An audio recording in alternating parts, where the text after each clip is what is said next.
Oke, selamat datang dalam Let Me Know Talks. Dan hari ini kita sudah kehadiran dosen, sekaligus juga peneliti, sekaligus juga penulis buku tentang desain komunikasi visual. Nah, ini dia Mas Riki Widiananda Putra. Halo Mas. Halo, apa kabar Aisyah? Aduh, sehat sih alhamdulillah.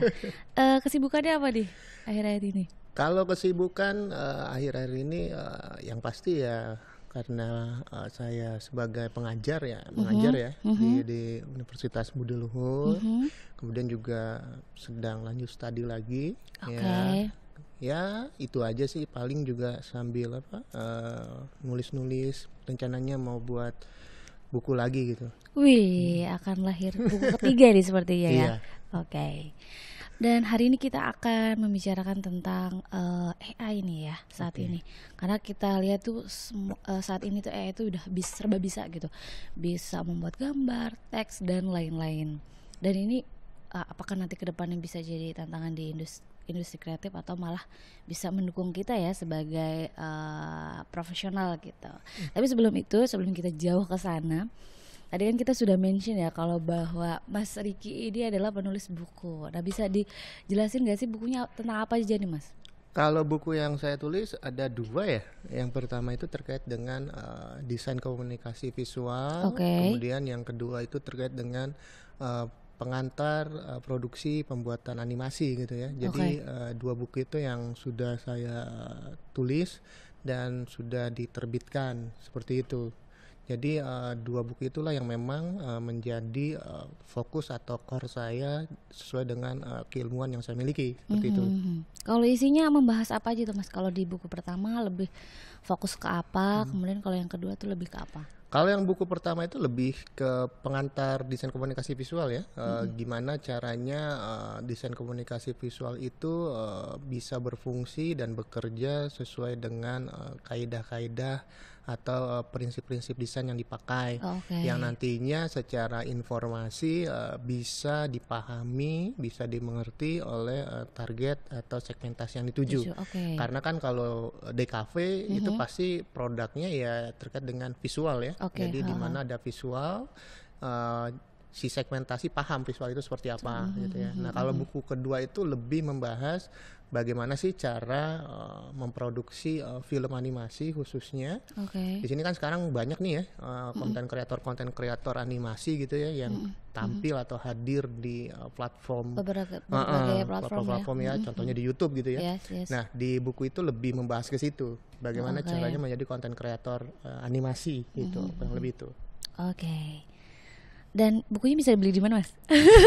Biar teman-teman bisa langsung just check out gitu. Kalau buku bisa beli di toko buku ataupun e-commerce ya, itu sudah ada ya. Kalau di Gramedia ada, di e-commerce juga ada ya. Di e-commerce-nya itu di penerbitnya langsung bisa. Kayak gitu. Penerbitnya itu penerbit Andi Yogyakarta. Jadi teman-teman kalau mau kepo nih tentang bukunya Mas Riki langsung aja ya. Bisa check out. Oke deh, kita langsung ke inti yang tadi kita mau ceritakan ke teman-teman ya. Tadi kita udah singgung bahwa saat ini tuh AI sudah seperti apa sih Mas situasinya gitu? Apakah memang udah berdampak sih sama pekerjaan gitu para profesional atau seperti apa Mas? Kalau kita bicara AI gitu ya, sebetulnya AI itu bagi saya adalah tools ya, khususnya di ranah desain komunikasi visual, di mana tools ini bisa membantu kita dalam memproduksi atau mencari ide-ide dalam berkarya. Nah, secara basicnya tetap saja konsepnya dari si desainernya. Kalau AI itu hanya tools saja, alat bantu gitu ya. Contoh kecilnya mungkin di sini pernah coba ya produk dari Adobe ya, Photoshop gitu ya. Nah, di situ kan sudah ada include AI-nya tuh. Nah, gimana misalnya ingin menghilangkan sebuah objek, kalau dulu kan ribet ya, dulu ribet gitu ya, kita mesti pakai seleksi tool dan sebagainya. Kalau sekarang dengan AI generate yang ada di Photoshop, kalau ingin menghilangkan suatu objek tinggal diketik saja objek apa, diseleksi, hilang otomatis. Lebih mudah. Jadi untuk retouch foto lebih mudah sebetulnya ya. Nah, itu salah satu kegunaan AI di desain grafis gitu ya, yang dimana memang basicnya sih membantu ya, bukan tergantikan gitu loh. Bukan si desainer ini digantikan Kan oleh oleh AI, AI enggak ya, gitu. oke. Justru konsepnya tetap dari desainer, tapi AI ini sebagai tools pembantu dan yang mendukung untuk si desainer ini untuk bekerja seperti itu. Nah sebenarnya apa aja sih Mas teknologi AI ini, apalagi di bidang desain komunikasi visual, ataukah Adobe aja atau ada lagi nggak sih Mas? Kayak misalkan ada mungkin untuk kayak tadi ide kan dari desainer ya, atau ada nggak sih yang membantu untuk cara kita untuk dapetin ide gitu-gitu? Banyak ya, jenis AI banyak ya. Untuk ide bisa ada yang AI jadi copywriter, ada AI untuk storyboard, ada juga bahkan AI untuk membuat ilustrasi pun ada. Betul. Bahkan kalau misalnya filmmaker yang kalau kita ngedit di editing gitu ya, di program editing gitu kan kadang ribet ya. Sekarang ada AI yang sudah bisa mengedit video otomatis sendiri. Iya gitu. benar-benar kayak template gitu ya Mas. Kayak template. Jadi kita import videonya ke AI tersebut, nanti videonya otomatis kepotong-potong tuh. Tapi kita tinggal cross check melihat apakah sesuai scene yang kita inginkan. Jadi sudah banyak ya, sudah beragam gitu ya untuk AI sendiri. Nah, untuk di ranah desain grafis atau DKV ini ya banyak sekali AI itu bertebaran gitu ya. Ya salah satunya bikin ya. ilustrasi gitu itu bisa. Jadi misalkan gini. Misalnya si orang ini dia tidak pandai dalam membuat ilustrasi. Nah, dia hanya membuat sebuah coretan. Nah, jadi buat coretan nanti dari coretan itu bisa digenerate yang hasilnya itu menjadi suatu ilustrasi dengan memasukkan beberapa kata kunci, misalkan dia ingin keadaan pantai gitu ya. Nah itu langsung dia generate otomatis akan jadi tuh ilustrasinya, tapi disesuaikan dengan coretan dari si desainer itu gitu. Ataupun ingin membuat storyboard itu ada juga seperti itu. Jadi otomatis dia bisa membuat storyboard dengan menggunakan AI ataupun copywriting. Paling banyak sih copywriter ya untuk advertising itu banyak sekali gitu ya bertebaran. Bahkan untuk konteksnya di luar DKV gitu itu juga ada untuk penelitian misalkan. Siapa sih nggak kenal ChatGPT gitu ya? Nah, kita bisa mencari untuk membuat suatu karya ilmiah dan sebagainya dengan bantuan ChatGPT gitu. Kayak gitu sih kurang lebih. Berarti kan AI ini sebenarnya ada keuntungan dan juga kekurangannya ya Mas. Kalau menurut Mas Riki seperti apa sih, apalagi dibandingkan sama metode dulu mungkin seperti itu? Kalau keuntungannya ya pasti kalau saya pribadi lebih memudahkan saya dalam bekerja ya. Kelemahannya kadang AI ini memang tidak sempurna, tidak 100% bisa apa yang kita inginkan gitu loh. Contohnya ilustrasi, kita ingin seperti ini tapi pas di-generate hasilnya tidak sesuai gitu ya.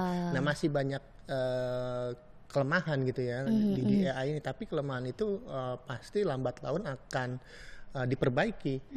Karena kalau kita bicara teknologi, setiap tahun, setiap menit, setiap detik pasti akan berkembang terus gitu ya. Jadi kurang lebih sih seperti itu.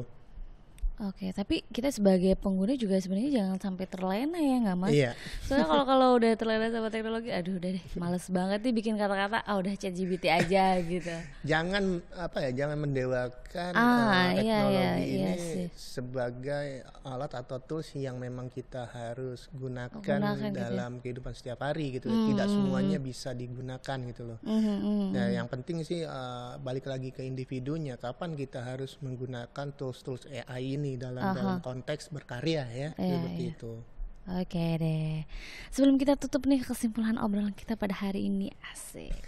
Apa sih Mas yang perlu kita persiapkan ya, apalagi mahasiswa ya, atau mungkin yang lagi fresh graduate gitu ya, untuk bisa fight di dunia kreatif di era-era AI seperti ini? Kalau untuk teman-teman mahasiswa yang baru lulus gitu ya, untuk ingin terjun di dunia industri kreatif ini, yang pasti teman-teman itu harus mempelajari banyak hal.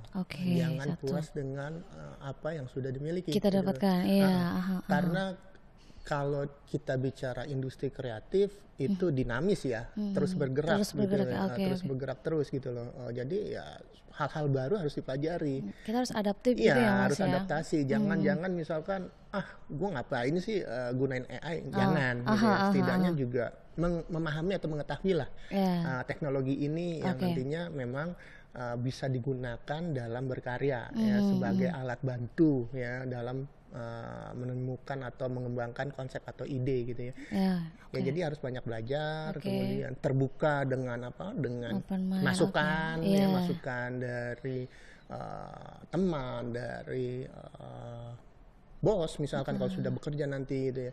Jangan Terus nggak itu peran penting banget itu ya Mas penting ya. ya, karena kalau yang fresh graduate ini kadang masih pengalaman Idealis saya masih gitu ya. idealis, masih nggak Iya, bisa iya. menerima masukan gitu. Yes, yes. Menganggap karya yang dia buat itu sudah paling bagus, paling benar, padahal enggak gitu ya. Nah, itu yang kedua. Jadi yang pertama itu belajar, kemudian menerima masukan oke. ya, dan yang ketiga ya cintai apa yang dikerjakan. Oh ya, kayak Gitu ya. passion ya. Jadi kan ini sebuah passion Iya, gitu ya. passion. Karena kalau kita mengerjakan sesuatu dengan terpaksa pasti akan berat sekali. Tapi kalau sesuatu kita kerjakan dengan senang, itu passion kita, pasti akan mengalir saja gitu loh. Kurang lebih sih itu ya yang harus dipersiapkan bagi Oke. teman-teman Wow. yang ingin terjun ke industri kreatif, khususnya teman-teman yang fresh Fresh graduate. kedua ya benar. Wah, terima kasih nih Mas Riki. Aku langsung terbuka gitu. Oke deh, terima kasih atas obrolan pada pagi hari ini. Terima kasih sudah datang dan semoga segera launching nih buku ketiganya Mas Amin, Riki ya. amin, amin, amin. Oke, sukses terus buat Mas Riki. Kita tunggu karya selanjutnya. Baik, terima kasih Bye-bye. Yaise, bye.